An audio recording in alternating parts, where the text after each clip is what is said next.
dunia ini teman-teman disuruh oleh Allah SWT kita lalui, tapi sebatas ditunggangi untuk menuju ke akhirat.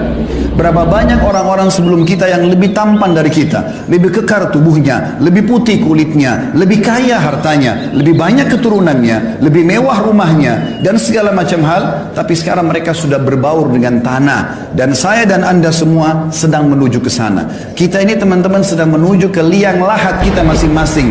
Tinggal siapa yang jatuh duluan. Jangan lalai dengan kelebihan fisik dan paras wajah. Jangan lalai dengan banyak waktu yang kita buang-buang. Jangan lalai dengan menipu orang, menganggap kita bisa menipu mereka, sementara Allah tidak mengawasi. Allah maha mengawasi, Allah maha adil, dan Allah kalau menghukumi seseorang maka siksaannya sangat pedih. Banyak orang bodoh berlindung di kalimat Allah maha pengampun, tapi dia lupa Allah itu maha keras siksaannya. Berapa banyak orang-orang sebelum kita yang lebih tampan dari kita, lebih kekar tubuhnya, lebih putih kulitnya, lebih kaya hartanya, lebih banyak keturunannya, lebih mewah rumahnya, dan segala macam hal, tapi sekarang mereka sudah berbaur dengan tanah. Dan saya dan anda semua sedang menuju ke sana. Kita ini teman-teman sedang menuju ke liang lahat kita masing-masing. Tinggal siapa yang jatuh duluan. Jangan lalai dengan kelebihan fisik dan paras wajah. Jangan lalai dengan banyak waktu yang kita buang-buang. Karena kata Nabi SAW dalam hadis yang lain, sesungguhnya ada satu hal yang Allah tidak akan maafkan di timbangan amal sampai pemiliknya ridho, yaitu hubungan seorang makhluk atau manusia sama manusia yang lainnya. Oleh karena itu teman-teman, jangan pernah punya musuh di muka bumi. Maksudnya ada hak orang lain pada kita. Kalau ada orang musuhin kita, terserah dia. Selama kita benar di jalan Allah, nggak usah peduli. Itu biasa. Nabi Muhammad SAW sendiri manusia sempurna, tapi ada orang munafik, ada orang-orang yang tidak suka dengan beliau. Tapi yang tidak suka pasti orang yang berbeda jalur. Ya, tidak mungkin orang beriman benci orang beriman yang lainnya. Ya, pasti yang benci juga dia adalah orang yang bertolak belakang. Seperti itulah. Selama bukan kita yang mengambil haknya orang lain. Sekarang kalau kemudian anda bertanya, Ustadz saya pengen tobat, saya ini pengen tobat, tapi saya ini berbuat salah lagi. Kadang naik, kadang turun, kadang naik, kadang turun. Naik turun itu biasa. Itu di Al-Bukhari disebutkan di Kitabul Iman, kitab yang pertama. Ada 57 hadis di situ. Kalau iman sedang naik turun, kata Imam Al-Bukhari, buka kitab saya. Dari 97 kitab, 97 pembahasan.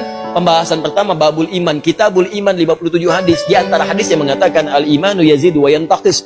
Iman itu naik dan turun. Kadang naik, kadang turun. Yazidu bi ta'at. Rumusnya kalau pengen naik, maka kuatkan iman itu dengan mengerjakan banyak ketaatan. Ketaatan itu buahnya amal soleh.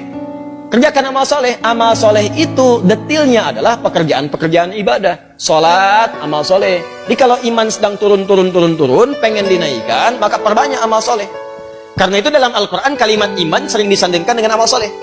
Quran surah 103. Wal 'asr innal insana lafi khusr illa alladziina amanu wa 'amilus shalihat. Iman wa 'amilus shalihat. Ini amal soleh.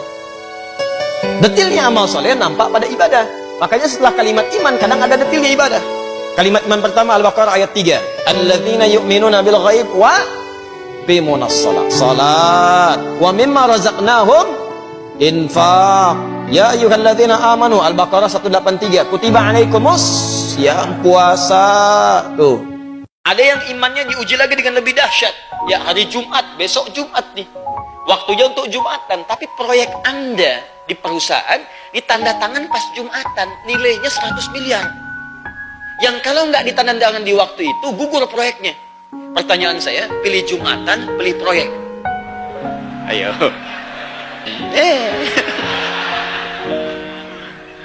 Jumatan kan bisa minggu depan, Ustadz. Proyek gugur. Iya, tapi maut itu bisa datang sebelum Jumat. Itu cara berpikirnya. Makanya kata Allah tuh, itu disindir Pak, Bu.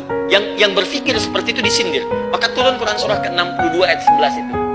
Ya kata Allah, perhatikan kalimatnya indah sekali. Indah sekali kalimatnya. Di ujung ayatnya itu ditutup dengan kalimat wallahu khairur raziqin. Wallahu khairur raziqin. Kata Allah, ini saya yang punya rizki. Saya yang tahu bagaimana rizki itu dibagikan dengan cara yang terbaik. Ya, ini aneh kata Allah. Ada orang sedang dipanggil Jumatan menghadap kepada saya yang punya rizki. Dan dari situ saya bisa atur. Saya kasih. Makanya perintah Allah setelah selesai Jumat supaya menyebar cari rizki. Fa idza qudiyatis salatu ayat 10-nya. فَإِذَا قُضِيَتِ الصَّلَاةُ فَانْتَشِرُوا فِي الْأَرْضِ. Kalau kamu selesai Jumatan, silakan nyebar dimanapun beraktivitas di bumi. Ya, yang bisnismen bisnis, yang jualan jualan, yang pekerja pegawai kerja.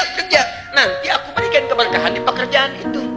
Dapat berapapun, aku berikan berkahnya. Berkah itu yang akan mencukupkan semua kebutuhan kalian.